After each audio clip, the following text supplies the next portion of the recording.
তুমি ছাড়া তো আমার আর কেউ নাই। আল্লাহ গো, তুমি যদি মাফ না করো কে আমাকে মাফ করবে?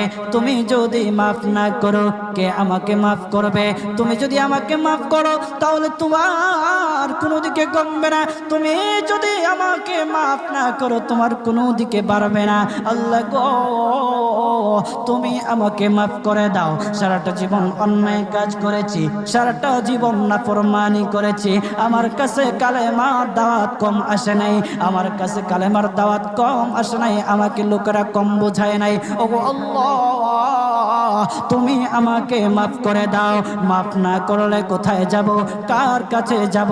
বাবা যখন মারে তখন মার কাছে আশ্রয় নেওয়া যায়, মা যখন প্রহার করে তখন বাবার কাছে আশ্রয় নেওয়া যায়, বাবা মা যখন প্রহার করে তখন দুনিয়ার কারো না কারো কাছে আশ্রয় নেওয়া যায়।